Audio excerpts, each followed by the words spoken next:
तो एपिसोड 1 शुरू होता है 20 साल पहले कोयम्बटूर से 50 किलोमीटर दूर एक काफी बड़े जंगल थायनकाडु से, जहां पर हम वन में रहने वाले ट्राइबल्स को देख पाते हैं जो कि बहुत खुशी से हंस खेल रहे थे, साथ ही साथ यहाँ पर जंगल में अपना जीवन यापन कर रहे थे। आज उनका कोई फेस्टिवल होता है जिसकी तैयारी में सभी लोग यहाँ पर आए हुए हैं और बहुत ज्यादा खुश हैं। शाम होते ही सभी तैयार होकर नाच गाने के साथ जुलूस निकालकर उत्साह के साथ जंगल से होते हुए अपनी वन देवी की पूजा करने के लिए एक केव के अंदर जाते हैं, जहाँ पर उनकी देवी की पूजा की जगह है और उनकी देवी का नाम राची है। अब ये सभी लोग पूजा और रिचुअल्स करते हैं और फिर जल प्रसादम लेते हैं और वहां पर एक बहुत ही बड़े से गड्ढे में उन्होंने ढेर सारी लकड़ियां डाल रखी थी जिसको वो जला देते हैं और अब प्रार्थना करते हुए एक के बाद एक वो सभी गांव वाले उस आग में कूद जाते हैं, जो कि बहुत ही शॉकिंग था। तभी हम कहीं पर एक पेड़ से एक लेडी को बाहर आता हुआ देख पाते हैं जो कि लाल साड़ी पहने हुई थी। उसका चेहरा बहुत ही भयानक था और सर पर सींग थे और रांची देवी की मूर्ति भी सेम ही थी, मतलब यही रांची देवी है जो कि बाहर आते ही बड़े ही खौफनाक तरह से दहाड़ती है और सीन यहीं शिफ्ट हो जाता है। खैर अब हम 20 साल बाद इसी जंगल में कुछ फॉरेस्ट गार्ड और रेंजर्स को देख पाते हैं जो कि टोटल 30 हैं और यहाँ की वाइल्ड लाइफ, एनिमल्स और जंगल की प्रोटेक्शन करते हैं। अब जंगल बहुत बड़ा है लेकिन गार्ड टोटल 30 ही हैं क्योंकि बजट काफी कम है, जिस वजह से वहां पर और गार्ड्स अपॉइंट नहीं हो पा रहे थे, तो वो लोग जैसे तैसे काम चला रहे हैं। अब यहाँ पर कभी भी कोई भी घुस आता है, पार्टी वगैरह करता है और कचरा भी ऐसे ही फेंक देता है, जिससे कि एक एलिफेंट के पैर में कांच घुस गया था। तो रेंजर ऑफिसर सत्या और उसकी टीम डॉक्टर लेकर आए हैं ताकि वो उस हाथी का इलाज करवा पाएं। और यहाँ पर वो जानते हैं कि जंगल जानवरों का है, तो वो उनका सम्मान करते हुए हर एक काम में, जैसे कि रास्ता पार करना या फिर घूमने के अंदर एनिमल से परमिशन लेते हैं या फिर एनिमल्स के हिसाब से ही काम करते हैं। अब सत्या अपने साथ ही इरफान और पुण्यता से ये कहता है कि उन्हें थोड़ा सा और स्ट्रिक्ट होना होगा और किसी के भी रिजर्व फॉरेस्ट में आने पर सख्त कार्रवाई करनी होगी। खैर अब ये लोग तो वहां से चले जाते हैं, लेकिन रात में हम रॉबर्ट नाम के एक वाइल्ड लाइफ फोटोग्राफर को जंगल में डर से यहाँ वहां घूमते हुए देखते हैं, जो कि रास्ता भटक गया था। लेकिन डर की वजह ये नहीं थी, डर की वजह है रांची, जो कि उसके सामने आकर खड़ी हो जाती है, जिसको देखकर डर से उसकी आत्मा तक कांप जाती है और सीन यहीं शिफ्ट हो जाता है। अब अगले दिन सत्या और उसकी टीम पेट्रोलिंग कर रहे होते हैं कि तभी उन्हें पेड़ के ऊपर लटकी हुई मकड़ी के जाले में कैद एकदम कुकून की तरह बनी हुई रॉबर्ट की लाश मिलती है, जिसको देखकर उनके होश उड़ जाते हैं क्योंकि इससे पहले उन्होंने ऐसी खतरनाक चीज नहीं देखी थी। अब कुछ दिन बाद हम अयनार नाम के एक पुलिस इंस्पेक्टर को देखते हैं जिसकी दादी अभी अभी एक्सपायर हुई है और उसने लव मैरिज करी है, तो सबका मन है कि वो लड़की ही ठीक नहीं है और उसके पेरेंट्स भी उस लड़की को वापस घर लाने से मना कर देते हैं, जिससे वो टेंशन में ऑलरेडी आ जाता है। साथ ही साथ उसको ये लगा था कि ये जो रॉबर्ट वाला केस है, यानी कि थायनकाडु वाला केस, उसकी इन्वेस्टिगेशन उसे मिलेगी, वो प्रमोट हो जाएगा। लेकिन अब चेन्नई से कोई दूसरा ऑफिसर इस केस की इन्वेस्टिगेशन करने आ रहा था, जिससे कि उसका मूड और ज्यादा खराब और चिड़चिड़ा हो जाता है। अब वो और उसकी पार्टनर चित्रा क्राइम सीन पर जाते हैं, जहां पर उसे इन्वेस्टिगेशन ऑफिसर इंस्पेक्टर ऋषि मिलता है, जिसके नाम पर इस सीरीज का भी नाम पड़ा है। खैर वो उन दोनों से उनकी इनिशियल ऑब्जर्वेशन बताने के लिए कहता है, जिस पर अयनार बहुत ज्यादा चिढ़ जाता है। तो ऋषि उससे कहता है कि वो अपने तरीके से काम करता है और उसकी मेथड्स उसको अजीब लग सकती हैं, तो उसे दिक्कत है तो वो यहाँ से जा सकता है। लेकिन अयनार यहाँ से नहीं जाता और क्राइम सीन के बारे में बताने लगता है। वो कहता है कि जब वो यहाँ पर आया तो उसने देखा कि रॉबर्ट की बॉडी मकड़ी के जाल में फंसे किसी कीड़े की तरह पेड़ पर लटकी थी और आमतौर पर ये जाल बुनने वाले कीड़े बनाते हैं और कोकून फॉर्म करते हैं, जहाँ पर वो रहते हैं और प्रजनन करते हैं। लेकिन शॉकिंगली वहाँ पर उन्हें कोई भी कीड़ा नहीं मिला, तो सारे कीड़े कोकून बनाकर चले क्यों गए? और रॉबर्ट की बॉडी देखकर पता चला कि वो खुद पेड़ पर नहीं चढ़ा था, बल्कि किसी ने उसे वहां पर उस पोजीशन में रखा है ताकि सब उसकी डेड बॉडी को देख पाए, मतलब कि ये एक मर्डर है। खैर अब चित्रा ये बताती है कि रॉबर्ट का बैग पास में ही पड़ा हुआ था, जिसके अंदर कैश और एक्सपेंसिव सामान सेफ है, मतलब कि उसे चोरी के इरादे से नहीं मारा गया। और यहाँ पर सभी जगह पीले कनेर के फूल पड़े हुए हैं, लेकिन 3 किलोमीटर तक उनका कोई पौधा नहीं है, जो कि काफी अजीब बात है। और एक खास बात यह है कि जो पीले कनेर के फूल होते हैं वो जहरीले होते हैं, जिनसे दिल का दौरा पड़ सकता है और उसके हिसाब से यही मौत का कारण है। खैर अब ऋषि रॉबर्ट का कॉटेज देखने जाता है और सत्या से कुछ पूछताछ करता है, जो कि बताता है कि रॉबर्ट यहाँ पर पिछले 2 महीनों से रुका हुआ था और वो दिन में जंगल में जा सकते हैं, लेकिन रात में वहाँ पर जाना मना था और अभी सिर्फ 30 ही यहाँ पर गार्ड्स हैं, तो सब जगह नजर भी नहीं रख सकते। जिस पर ऋषि कहता है कि वो सभी फॉरेस्ट गार्ड से बात करना चाहेगा, किसी ने तो रॉबर्ट को देखा होगा। और इसी बीच वो अपनी टीम को आगे के इंस्ट्रक्शंस देता है, जहां पर अयनार बहुत ज्यादा चिढ़ जाता है। अब वो अपनी टीम के साथ उन लोगों से पूछताछ करता है जो कि कभी रॉबर्ट से मिले होंगे, तो उसे पता चलता है कि अब्दुल नाम का वेटर उससे उस दिन मिला था और यहाँ भी अय्यनार और चित्रा ही भाग दौड़ में लगे हुए थे। वो पीछे ही था जिससे अय्यनार और चिढ़ जाता है। अब अब्दुल भागता है जिसे वो लोग पकड़ते हैं और सख्ती से पूछताछ करते हैं, जो कि पहले तो झूठ बोलता है लेकिन बाद में ये बताता है कि रॉबर्ट रात में जंगल गया था एक उल्लू की फोटो क्लिक करने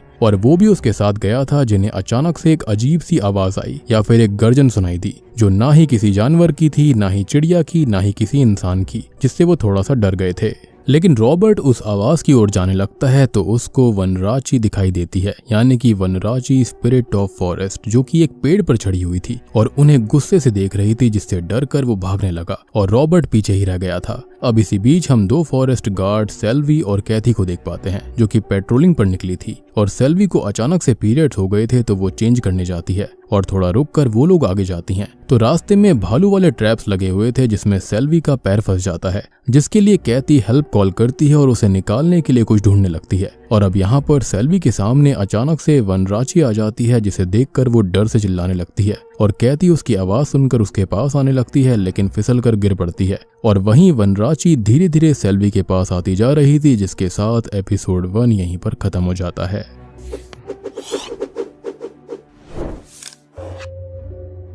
एपिसोड 2 की शुरुआत होती है कुछ दिन पहले चेन्नई से, जहां पर ऋषि एक लड़की को एक डेडली सीरियल किलर से बचाता है, साथ ही साथ उस किलर को अरेस्ट भी करता है। अब डिपार्टमेंट उसके ही बारे में डिस्कशन कर रहे थे कि क्या उसे ये केस देना चाहिए या फिर नहीं, और इस डिस्कशन की वजह यह है कि 3 साल पहले एक ट्रैजिक इंसिडेंट हुआ था जिससे वो खुद को बाहर निकाल रहा है और कैच ये है कि उसकी एक आंख नकली है, मतलब कि वो सिर्फ एक ही आंख से देख सकता है। खैर अब कहानी प्रेजेंट टाइम में आती है और सत्या सेल्वी और कैथी से बात करता है, जहां पर कैथी कुछ नहीं बताती क्योंकि उसको लग रहा था कि कोई भी उनकी बात पर यकीन नहीं करेगा, लेकिन सेल्वी बताती है कि उन्होंने वनराची को देखा था और उसे वनराची की कहानियां झूठ लगती थी, लेकिन उसने सामने से उसे देख लिया है जिससे कि वो डर में है। और हम फ्लैशबैक में ये देख पाते हैं कि वनराची उन दोनों के पास ही आकर खुद से ही दूर चली गई थी। अब एज यूजुअल सत्या उनकी बातों पर यकीन नहीं करता और इरफान उससे ये कहता है कि उसे ये बात ऋषि और उसकी टीम को बतानी चाहिए, लेकिन वो मना कर देता है क्योंकि वो भी इस बात पर यकीन नहीं करेंगे। लेकिन इरफान कहता है कि ये बात तो अब वैसे भी पूरे इलाके में फैल जाएगी क्योंकि ये यहाँ पर नहीं रुकेगा। खैर तभी हम ऋषि और उसकी टीम को अस्पताल में देखते हैं और फॉरेंसिक एक्सपर्ट उनको ये बताती है कि रॉबर्ट पूरी तरह से हेल्दी आदमी था, जिसे कोई भी बीमारी नहीं थी और उसकी बॉडी अकड़ी हुई मिली थी। तो जैसा चित्रा ने बताया कि उसके आसपास पीले कनेर के फूल मिले थे, लेकिन शॉकिंगली उसके खून में कोई भी पॉइजन नहीं है, एक ट्रेस तक नहीं है। साथ ही साथ जंगल में कई तरह के टॉक्सिक स्नेक्स, इंसेक्ट और स्नेल मिलते हैं जिनके वेनम को कैलियोटॉक्सिन कहते हैं, जिनसे कि नर्व सिस्टम डेड हो जाता है, लेकिन वो भी उसके खून में मौजूद नहीं थे। साथ ही साथ ऊपर बना हुआ जो कुकून है वो पूरी तरह से ऑर्गेनिक है, मतलब उसे किसी आदमी ने बनाकर उसमें बॉडी को नहीं रखा है, वो पूरा नेचुरल था। अब रिकन्फर्म करने के लिए रॉबर्ट की बॉडी को दिल्ली भी भेजा गया था, जहां पर उसकी ऑटोप्सी हुई और रिपोर्ट बिल्कुल सेम आई थी। अब ऋषि यहाँ पर अय्यनार और चित्रा से कहता है कि वो लोग सेम ऐसे ही हादसे की पड़ताल करें जो कि पहले भी हुआ हो, क्योंकि उसे ये सीरियल किलिंग वाला एंगल लग रहा है जिसके अंदर ऐसा पहले भी हुआ होगा, या फिर ये केस पहला है और आगे भी ऐसी किलिंग्स होंगी, क्योंकि एक खून करने के लिए कोई भी इतनी मेहनत या फिर तामझाम क्यों ही करेगा। अब ये तीनों ही डीएफओ से मिलने जाते हैं और सत्या उनकी मीटिंग अरेंज करवाता है और बातों ही बातों में बोलता है कि उसे यहाँ पर 4 साल हो चुके हैं और वो अब एक रेंजर ऑफिसर है, और यहाँ पर इरफान को भी 30 साल हो चुके हैं जो कि फॉरेस्टर है। जिसके बाद वो डीएफओ से फाइनली मिलते हैं जिन्होंने ऋषि के कहे अनुसार पहले ही चीजें चेक कर ली थी। तो असल में 5 साल पहले बाला नाम का एक ट्रक ड्राइवर था जो कि यहाँ से गुजर रहा था, जिसका ट्रक पेड़ से टकरा जाता है और वो विंडशील्ड को तोड़कर आगे वाले पेड़ से टकराता है और टहनियां उसके आर पार निकल जाती हैं, जिसकी मौत इंजरी से हुई थी। तो किसी ने उसके अंदर मर्डर का एंगल नहीं देखा, इवन उसकी बॉडी भी कुकून में ही मिली थी, और ऐसा कुकून इंसेक्ट्स अपने शिकार के लिए बनाते हैं, लेकिन इंसान पर वो कुकून पहली बार देखे गए थे और एक रात में ऐसा कुकून बना पाना बहुत ही मुश्किल है, और ये काफी अजीब बात थी। यानी कि चलो छोटे छोटे इंसेक्ट्स को फंसाने के लिए ऐसा किया जाए तो अलग बात है, बहुत ही छोटा सा बनता है, लेकिन एक इंसानी कुकून बनाना बहुत बड़ी बात थी, वो भी बिल्कुल ऑर्गेनिक। अब हम सेल्वी को देखते हैं जो कि डर के मारे अपने घर चली जाती है और कैथी को भी चलने की सलाह देती है, लेकिन वो मना कर देती है क्योंकि वो शुरुआत से ऑर्फन है तो किसी को परेशान नहीं करना चाहती। तभी वो चर्च में जाती है और फिर ऑर्फनेज जाती है मदर लियाना से मिलने, लेकिन वो अस्पताल में थी तो वो वहां पर उनसे मिलती है और काफी इमोशनल हो जाती है, जिसे वो हिम्मत देती है। तभी ऋषि और टीम बाला के परिवार और उसके पड़ोसियों से पूछताछ करते हैं, जो कि ये बताते हैं कि एक हफ्ते पहले से वो काफी परेशान रहने लगा था, यानी कि अपनी मौत से पहले, जिसे लाल साड़ी वाली वही स्पिरिट सपने में हॉन्ट करती थी। यहाँ वहाँ सब जगह जंगल में दिखाई देती थी, उसका पीछा करती थी, जिससे कि वो बहुत ही ज्यादा डर में रहता था, बीमार हो जाया करता था और एक हफ्ते बाद पूजा भी कराने वाला था। लेकिन सडनली उसका एक्सीडेंट हो गया था, जो कि ना नशा करता था, ना ही लड़ाई झगड़ा, ना ही ट्रक में कोई दिक्कत थी, और वो नया भी नहीं था, उसे सालों का एक्सपीरियंस भी था। इसलिए सबको उसके एक्सीडेंट की बात से काफी शौक लगा था और वो एंड तक बोलता रहा था कि जंगल की स्पिरिट उसके पीछे पड़ी हुई है। लेकिन किसी ने उसकी बात नहीं मानी, सब उसे पागल समझ रहे थे या फिर ये सोच रहे थे कि वो सोया नहीं होगा। खैर, अब इस टॉपिक पर वो तीनों ही एक एक्सपर्ट की वीडियो भी देखते हैं, जो कि ये बताता है कि नेचर स्पिरिट्स होती हैं, जैसे कि fire, air, water, earth and forest, जिन्हें कई कल्चर्स में पूजा जाता है और हर बार इन्हें श्रद्धा से ही नहीं पूजा जाता, कभी कभी डर से भी लोग पूजते हैं, क्योंकि सब प्योर नहीं होती। कुछ इविल स्पिरिट्स भी होती हैं, जो कि प्रेत, पिशाच की तरह ह्यूमंस को हॉन्ट करती हैं और हर्ट करती हैं। और ऐसी ही स्पिरिट है वनराची, जो कि फॉरेस्ट की स्पिरिट है, उसको प्रोटेक्ट करती है, इसलिए उसका नाम वनराची पड़ा है, यानी कि वन मतलब जंगल और रांची ये स्पिरिट का नाम है। तभी हम ऋषि को उसके क्वार्टर में देख पाते हैं, जिसकी आंख में काफी दर्द होने लगता है और वो दर्द से परेशान हो जाता है। साथ ही साथ उसको एक फीमेल गोस्ट विजन्स में हॉन्ट करती है, जिससे वो बहुत ही ज्यादा परेशान हो जाता है। तभी हम एकम्बरम नाम के एक कॉन्ट्रैक्टर को देख पाते हैं, जो कि जंगल के पास कुछ काम करवा रहा था। लेकिन अब गाँव में वनराची की बातों से डर का माहौल बन गया था, तो बहुत से लोग तो काम पर ही नहीं आते, जिससे कि वो काफी परेशान हो जाता है और नए लोग बुलाने के लिए बोलता है। अब अगले सीन में हम उसकी प्रेग्नेंट वाइफ संगीता को पास की ही एक लड़की धनम के साथ घर जाता हुआ देखते हैं और उनको काफी लेट हो चुका था, क्योंकि संगीता अपना चेकअप कराने गई थी। और तभी एक बूढ़ी महिला उनको देखकर समझ जाती है कि अभी रांची जंगल में घूम रही है, तो उनको लेट नाइट बाहर नहीं रहना चाहिए, क्योंकि रांची अपनी उम्र से पहले मारी गई थी, जो कि कभी मां नहीं बन पाई और उसे मां बनने का सुख नहीं मिला। तो वो अनबॉर्न बच्चों की महक से प्रेग्नेंट लेडीज के पास आती है और उनका बच्चा ले जाती है। इससे बचने के लिए संगीता को लोहे की कोई नुकीली चीज अपने पास रखनी चाहिए। और ऐसी ही एक डीमन होती है, ऐसा कॉन्सेप्ट हमने हॉलीवुड में भी देख रखा है। खैर, अब वो दोनों आगे चली जाती हैं और थोड़ी दूर से ही संगीता को अकेले घर जाना था, जो कि अपने साथ एक कील ले जाती है और उसको रांची दिखाई भी देती है, जिससे वो बहुत डर जाती है और भागकर अपने घर आ जाती है। अब थोड़ी ही देर के बाद में घर का दरवाजा कोई बहुत तेजी से खटखटाने लगता है। अब वो रांची से उसके बच्चे को छोड़ने के लिए कहती है, रिक्वेस्ट करती है, तो रांची दरवाजे से दूर हो जाती है, लेकिन घर के ऊपर चढ़कर उसके पति एकम्बरम के रूम में चली जाती है। संगीता बाहर से उसकी चीख सुन पा रही थी और वो जैसे ही अंदर जाती है तो रूफ टूटी हुई थी। एकम्बरम गायब था, उसका पति गायब हो गया था, जिससे घबरा कर वो वहीं बेहोश हो जाती है और एपिसोड 2 यहीं पर खत्म हो जाता है।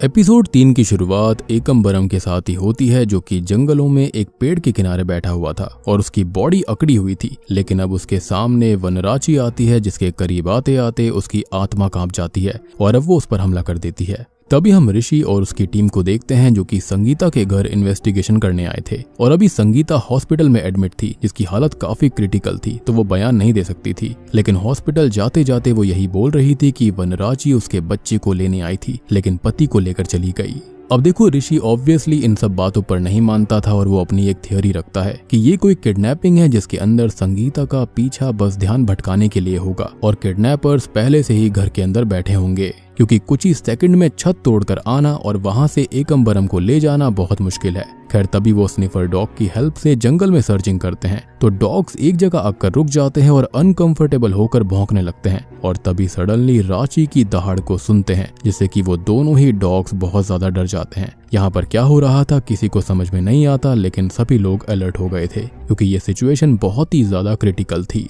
अब ऋषि आगे बढ़ता है तो उसे एकम्बरम की कुकून में कैद लाश मिलती है। अब वो लोग बॉडी को इनिशियल ऑब्जर्वेशन पोस्टमार्टम के लिए लेकर जाते हैं, जहां पर डॉक्टर चेक करके ये बताती है कि ये बॉडी भी सेम रॉबर्ट की बॉडी की तरह ही अकड़ी हुई है, हाथ पैर भी एक जगह पर सेट हो गए हैं। अब सडनली तभी उनको कुछ अजीब सी आवाज सुनाई देती है और वो नोटिस करते हैं कि उसके गले के अंदर मूवमेंट हो रही है और तभी यहाँ पर एकम्बरम के मुंह से ढेर सारे स्टिक इंसेक्ट्स बाहर आते हैं। अब ऋषि एक इंसेक्ट को पकड़ लेता है और उसे एक्सपर्ट के पास लेकर जाता है और वो एक्सपर्ट बताता है कि ये प्रेइंग मैंटिस की फैमिली से ही आते हैं और सबसे अच्छा सिल्क यही बनाते हैं। एंड अनलाइक स्पाइडर्स या फिर वर्म्स जो कि पेट या फिर सलाइवा से सिल्क बुनते हैं, इनके पैरों से सिल्क आता है। अब ऋषि पूछता है कि ये डेड बॉडीज को क्यों टारगेट कर रहे हैं, तो ये पता करने के लिए एक्सपर्ट्स को उन पर स्टडी और टेस्ट करने होंगे, जिसमें थोड़ा सा वक्त लगेगा। आगे ऋषि ये भी पूछता है कि क्या इन इंसेक्ट्स को कोई कंट्रोल करके ऐसा कर सकता है या फिर करा सकता है, जिस पर एक्सपर्ट्स कहते हैं कि क्लोज्ड एनवायरनमेंट में फायर, साउंड, विंड आदि से इन्हें कंट्रोल करके सिर्फ आगे या पीछे मूव कराया जा सकता है, और ओपन जंगल में इनसे जाल बनवा लेना तो नेक्स्ट टू इम्पॉसिबल है। ऐसा केस उन्होंने पहले कभी नहीं देखा।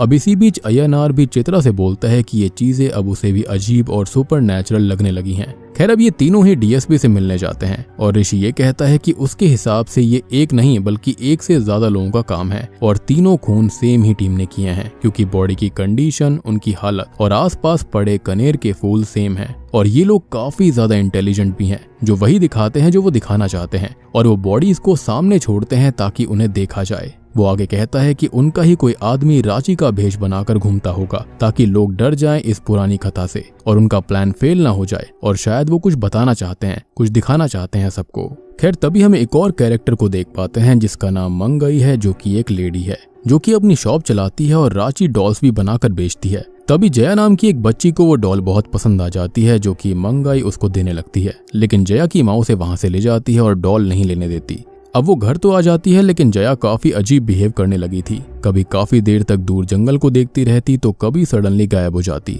लेकिन किसी से बात नहीं कर रही थी और उसकी माँ इस पर ध्यान भी नहीं देती। लेकिन तभी हम ध्यान दे पाते हैं कि उसके पास वही रांची वाली डॉल है जिससे वो बात कर रही थी। अब रात को सभी सो रहे होते हैं कि तभी रांची की भयानक आवाज से जया की माँ की नींद खुल जाती है और वो अपने पति रतिराम को जगाती है। अब वो लोग यहाँ वहाँ देखते हैं तो हलचल भी शुरू हो जाती है, जिससे वो दोनों और ज्यादा डरने लगते हैं और उसके पिता को वो रांची डॉल मिल जाती है, जिसे देखते ही वो समझ जाता है कि इसमें दिक्कत है और वो उसको सीधा जला देता है। हालांकि उसकी वाइफ उसको रोक रही थी, लेकिन वो नहीं मानता। जिसके बाद रांची को जंगलों में अपने शिकार के लिए तैयारी करते हुए दिखाया जाता है और वहीं एक भयानक सपने से ऋषि की भी नींद खुल जाती है और हर बार की तरह उसे दवाई लेनी पड़ती है, यानी कि उसको नाइटमेयर्स आया करते थे। इसी बीच हम अय्यनार और चित्रा की लाइफ को भी देख पाते हैं, जहां पर अय्यनार ने यमुना से लव मैरिज करी थी, लेकिन उसकी कुंडली ठीक नहीं थी। ऐसा कहकर अय्यनार के पेरेंट्स ने उसे घर से निकाल दिया और अब वो अपने पिता के पास रहती है, जो कि उससे बात तक नहीं करते, और उसकी माँ भी नहीं है, इसलिए उन्होंने तरस खाकर उसे अपने पास रख लिया था।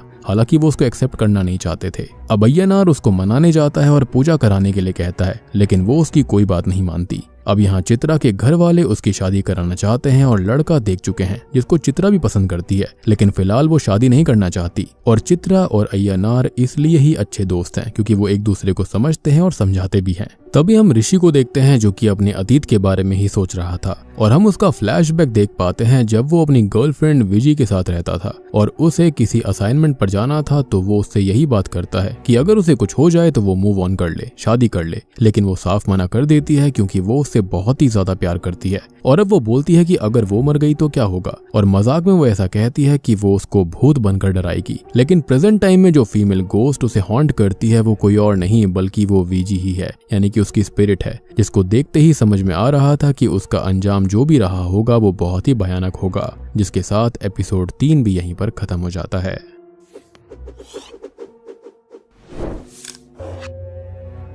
अब एपिसोड 4 शुरू होता है मंगई को दिखाते हुए, जो कि रात को अपनी शॉप बंद करके घर जाने लगती है, लेकिन रास्ता सुनसान था तो एक आदमी उसका पीछा करने लगता है, जिससे डर कर वो जल्दी जल्दी भागकर अपने घर आ जाती है। लेकिन वो आदमी उसके घर तक आ चुका था और मंगई को रांची की आवाज सुनाई देती है और अब जब वो आदमी घर में झांककर उसको देखता है तो वो पजेस्ड हालत में हो चुकी थी, जिसको देखकर वो डर कर वहां से भाग जाता है। तभी हम सत्या को देखते हैं जो कि इरफान के घर पर खाने पे जाता है और उनके बीच बहुत अच्छे संबंध हैं। इवन इरफान के बच्चे उसे मामा कहकर बुलाते हैं। तभी हमें ऋषि को दिखाया जाता है जो कि अय्यनार के साथ थायनकाडु जा रहा था, क्योंकि केस के सिलसिले में कुछ दिन उन लोगों को वहीं पर रहना होगा और चित्रा थोड़ा सा पेपर वर्क खत्म करके आएगी। अब रास्ते में अय्यनार ऋषि से पूछता है कि क्या वो भूतों में मानता है, जिस पर ऋषि कुछ नहीं बोलता, लेकिन हम जानते हैं कि उसे विजी की स्पिरिट हॉन्ट करती है और ये बात वो एक्सेप्ट नहीं करना चाहता। तभी वो दवाइयां लेता है। तभी अय्यनार ये बताता है कि उसने डेमीगॉड्स और असुरों पर रिसर्च करी है, तो दुनिया भर के सभी कल्चर्स या फिर सिविलाइजेशंस में एनिमल से जुड़ी हुई भी स्पिरिचुअल बिलीव्स हैं, जैसे कि ग्रीक गॉड ज़्यूस के साथ ईगल का होना,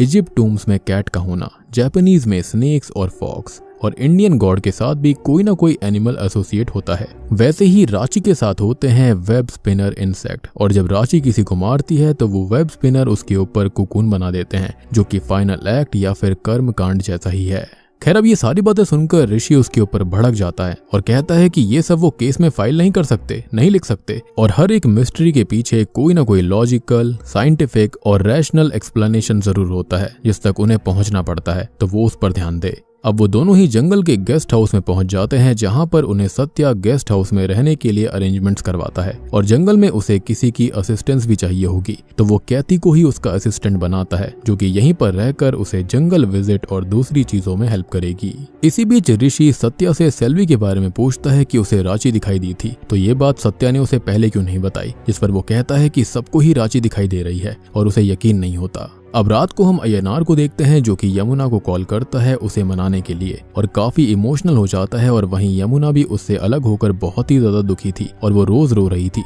वहीं हम चित्रा को भी देख पाते हैं, जो कि असल में एक लड़की को पसंद करती है, जिसका उसे कॉल आता है, और वो 2 दिन के लिए कोयम्बटूर आ रही थी, तो उसके घर पर रुकने का पूछती है, जिस पर ऑब्वियसली चित्रा मान जाती है क्योंकि वो तो उसको चाहती थी। अब अगले दिन ऋषि और अय्यनार विजिट पर निकलते हैं, जहां ऋषि कहता है कि वो किलर्स अब कहीं भी किसी को भी मार सकते हैं, और उन्होंने एकम्बरम को जंगल में रखा क्योंकि वो दिखाना चाहते होंगे इसका कनेक्शन भी इसी जंगल से है। तभी कैथी उन लोगों को एकम्बरम की कंस्ट्रक्शन कंपनी ले जाने लगती है, और ऋषि उससे बात करते हुए पूछता है कि उसने भी सेल्वी के साथ रांची को देखा था, लेकिन वो कहती है कि वो कोई जानवर रहा होगा, यानी कि वो इस बात पर कुछ नहीं कहती। अब वो लोग एकम्बरम के ऑफिस पहुंच जाते हैं, जहां पर ऋषि को उसका सीक्रेट ड्रॉर मिलता है, जिसमें उसका एक दूसरा फोन भी छुपा हुआ था। अब वो लोग उस सड़क को देखते हैं जिसका काम बंद हो चुका था, और ये सड़क जंगल काट कर बनने वाली थी। अब वो लोग थोड़ी और इन्वेस्टिगेशन करते हैं, और यहाँ पर एक ब्लैक पैंथर निकलता है, जिससे कैथी ऋषि को छुपा लेती है, और वो उसे थोड़ा थोड़ा पसंद करने लगा था।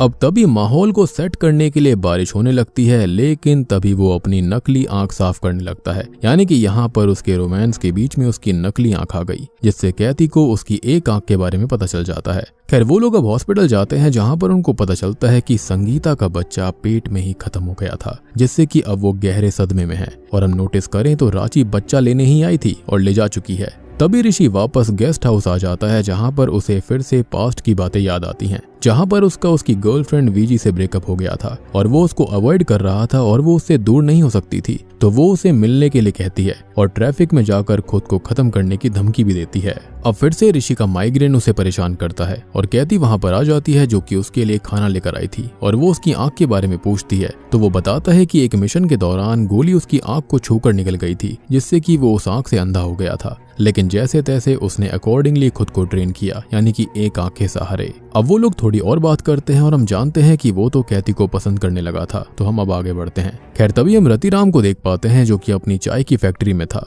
और हम जानते हैं कि चाय खेतों में या फिर जंगलों में ही उगाई जाती है। तभी उसे उसकी बीवी का कॉल आता है, जो कि ये कहती है कि उसने एक पंडित जी से बात करी थी, तो उन्होंने ये बताया कि उसे डॉल जलानी नहीं चाहिए थी, और उनको आज ही रिचुअल करना पड़ेगा, तो वो जल्दी से घर आ जाए। और वो घर के लिए निकलता है, लेकिन अब तक रांची उसके पास आ जाती है, और अब आगे क्या होगा ये हम ऑलरेडी जानते हैं, जिसके साथ ही एपिसोड 4 भी यहीं पर खत्म हो जाता है।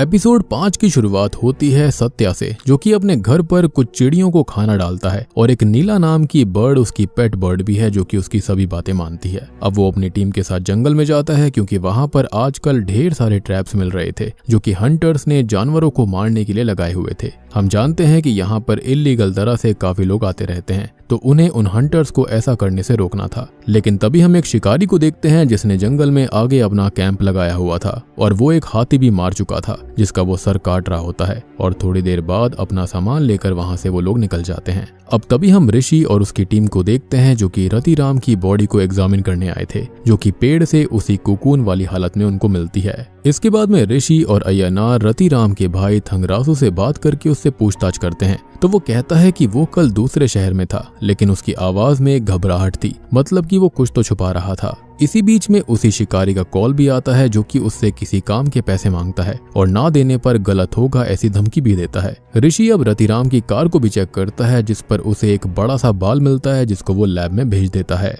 आगे हमें जंगल में कुछ गार्ड्स को दिखाया जाता है जिन्हें कुछ कैमरास टूटे हुए मिले थे, जिन्हें वो सत्या के पास लेकर जाते हैं, जहां पर सबके मेमोरी कार्ड्स भी टूटे हुए थे और एक ही बिल्कुल सही था। तो वो उसको चेक करने पर लास्ट फुटेज उनको मिल जाती है, जिसके अंदर उन्हें पेड़ से नीचे आती हुई रांची दिखाई देती है और तभी वो कैमरा भी खराब हो जाता है। अब यहाँ पर रांची यानी कि स्पिरिट कैमरास को क्यों खराब करेगी, उसे कैमरा से क्या परहेज होगा, तो यहाँ पर गड़बड़ तो कुछ ना कुछ है। तभी हम ऋषि और उसकी टीम को देखते हैं जो कि रतिराम के घर पर इन्वेस्टिगेशन करने गए थे और यहाँ उन्हें रिचुअल के बारे में तो पता चलता ही है। साथ ही साथ रतिराम को उस रांची डॉल से ये लग रहा था कि जैसे किसी ने उस पर काला जादू किया था, क्योंकि वो इनमें काफी ज्यादा मानता था और इसलिए ही उसने रांची डॉल को जला दिया था। अब ऋषि यहाँ पर उसकी बेटी जया को नोटिस करता है जो कि गार्डन में उसी डॉल को गाड़ रही थी, जो कि ये बताती है कि उसके पापा ने रांची को जला दिया था, जबकि माँ कह रही थी कि ऐसा नहीं करना चाहिए और इसलिए गुस्से में रांची उसके पापा को ले गई और इसलिए वो उसको यहाँ पर गाड़ रही है जिससे कि वो उसकी पूजा करेगी, जिससे कि रांची का गुस्सा शांत हो जाएगा। खैर अब वो अपनी टीम के साथ मंगई के घर पर जाता है और वहां पर छानबीन करता है तो उसे रांची की कॉस्ट्यूम मिल जाती है और अब वो इंटेरोगेशन के लिए उसे पुलिस स्टेशन लेकर जाते हैं। अब यहाँ पर वो उसके ऊपर लगे हुए खून के इल्जाम को सीधा नकार देती है और वो मरने वाले तक को नहीं जानती थी और वो ये भी बताती है कि वो अपने पेरेंट्स से अलग रहती है और अपनी मेहनत से उसने शॉप शुरू करी है, हालांकि वही एक लौती है जो कि रांची डॉल्स बनाती है। वो आगे बोलती है कि जया एक दिन पहले अकेले आकर वो डॉल लेकर गई थी और रही बात उस कॉस्ट्यूम की, तो वो एक थिएटर ग्रुप में जुड़ी हुई है। वनराची थीम ड्रामा होने वाला है जिसके अंदर वो मेन लीड है, तो वो कॉस्ट्यूम उसके लिए है। तभी ऋषि को फिर से माइग्रेन होता है और विजी के गोस्ट विजन उसको हॉन्ट करते हैं। थोड़ी देर के बाद में वो सत्या से मिलने जाता है जो कि उसे वो रिकॉर्डिंग दिखाता है, तो वो कहता है कि ये कोई भी नाटक करता है या फिर ये एक झूठ फैलाने वाला इंसान हो सकता है, जरूरी नहीं है कि ये रांची ही हो। लेकिन नोट करने वाली बात ये थी कि रांची बिल्कुल 90 डिग्री परपेंडिकुलरली पेड़ से उतर रही थी और ऐसा करना इंसान के बस की बात तो नहीं है। अब वहां पर रस्सी बांध कर रखी होगी तो अलग बात है। अब तभी हम कुछ दिन पहले का फ्लैशबैक देखते हैं जिसमें रॉबर्ट एक सेल्वम नाम के आदमी से कई सारी बकरियां खरीदा करता था और बकरियों को इंजेक्शन भी दिए जाते थे। लेकिन ये कहानी हमारी कहानी से कैसे जुड़ती है तो इसके बारे में थोड़ी देर में मैं आपको समझाऊंगा। अब सेल्वम कुछ टाइम से बाहर था, जिसे यहाँ पर क्या हुआ पता नहीं था और वो जब वापस आया तो ये सब जानकर काफी परेशान सा हो गया। खैर तभी हम गांव के मुखिया कालिया पेरुमल को देखते हैं जिनसे वो कुछ बात करता है, लेकिन ऋषि को देखकर वहां से चला जाता है। अब कालिया पेरुमल मंगई के फादर हैं जिनसे ऋषि बात करने आया था। वो बताते हैं कि वो थिएटर और ड्रामा जैसी चीजों में बिल्कुल विश्वास नहीं रखते और मंगई वहीं पर जाना चाहती थी, जो कि उनको बिल्कुल पसंद नहीं था क्योंकि वो अपनी रेप्यूटेशन का सोच रहे थे। और इसी बीच उन्होंने 6 साल पहले 19 की उम्र में उसकी शादी करा दी थी, लेकिन मंगई का हस्बैंड बहुत ही अब्यूजिव था तो वो उससे अलग हो गई, लेकिन अपने पेरेंट्स से भी उसने नाता तोड़ दिया। यहाँ पर अब अय्यनार और चित्रा थिएटर ग्रुप में भी कंफर्म करते हैं कि वहाँ पर वाकई में वनराची थीम ड्रामा होने वाला है और वो एक ट्रांस ग्रुप करवा रहा है, क्योंकि जैसे उन्हें समाज में जगह नहीं मिलती वैसे ही वनराची को ना ही हेवन में जगह मिली और ना ही इंसानों के बीच। तभी ऋषि इस केस के बारे में सोचते हुए जॉगिंग कर रहा होता है जिसको कैथी मिलती है और ऋषि के ऊपर एक बग आ गया था जिसे वो हटाने लगती है, जिससे वो थोड़े से करीब आ जाते हैं। लेकिन ऋषि सामने वीजी की गुस्से से भरी हुई स्पिरिट को देखकर बहुत ही ज्यादा डर जाता है और कैथी को वहां से भगा देता है, जिसके साथ ही एपिसोड 5 और पार्ट 1 वीडियो का खत्म हो जाता है।